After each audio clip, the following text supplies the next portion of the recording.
We saw official campaigning for the June 3rd election kickoff this Monday, following a tumultuous weekend, during which a highly anticipated merger fell through. We have our correspondent Oh Soo-young to fill us in how the race looks in the latest opinion polls. Less than 3 weeks until the election. Good morning, Soo-young. Hello, Tami. So, Soo-young, last weekend we finally saw the main conservative ticket finalized, and we now have 3 main leading runners, right? That's right. So People Power Party candidate Kim Moon-soo, of course, emerged as the leading Conservative candidate, since there was no merger with independent contender former Prime Minister Han Duck-soo for a joint Conservative ticket against the Democratic Party candidate Lee Jae-myung, who has been leading the polls since January. Now, this appears to have somewhat stabilized support for the candidates among the electorate. However, it didn't change the overall landscape of the race. In the latest NBS poll released on Thursday, support for Lee Jae-myung increased to 49%, up 6 percentage points from the previous week, while Kim Moon-soo's decreased by 2 points to 27%, and Lee Jun-seok's remained the same at 7%. Gallup Korea's poll on Wednesday showed higher support for Lee Jae-myung with 51% support, followed by Kim Moon-soo at 31% and Lee Jun-seok of the Reform Party at 8%. Now, 57% of respondents said that they wanted a change of government from the right to a left-leaning administration, and that's the highest figure recorded since January, while 32% wanted to retain a Conservative administration. So despite the candidate swap controversy that erupted last week, the public opinion trend hasn't shown much deviation after the final race lineup was confirmed. So that's, in all, quite bad news for the Conservative candidates.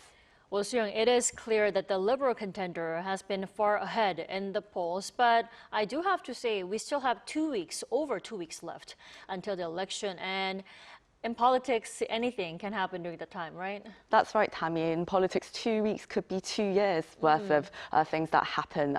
And Lee Jae-myung, of course, as you said, has been very much the leading candidate in the polls. But pundits aren't ruling out the possibility of swing voters changing the equation of this three-way race. While Gallup's survey indicates around 8% of voters are undecided or they aren't sure who to back, the NBS poll shows a higher figure at 16%.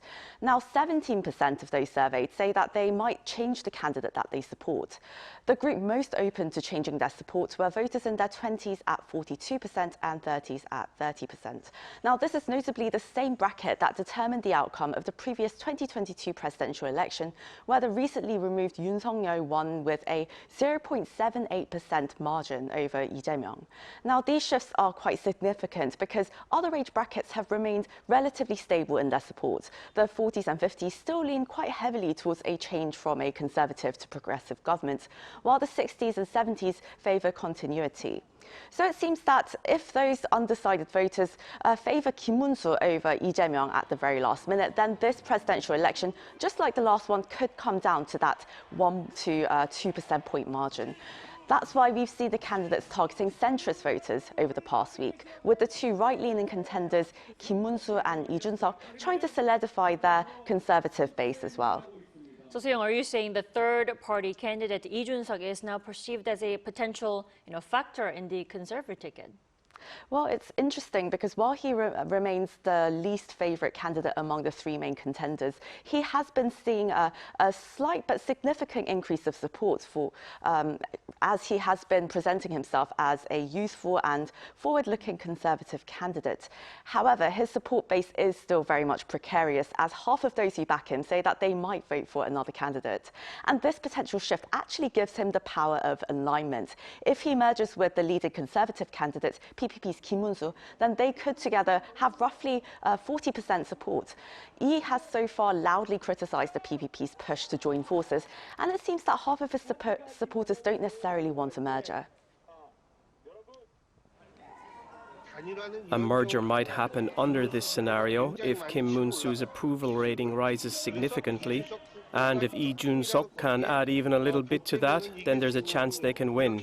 Because Lee Jun-seok is still young, if he doesn't agree to unify under those circumstances, he risks being blamed for the Conservatives losing, so he has to avoid that.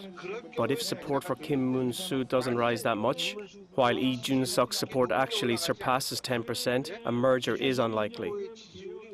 Well, let's see how the first TV debate between the contenders this Sunday might sway the voters. Thank you for coming in today, Soo-young. Thanks for having me, Tammy.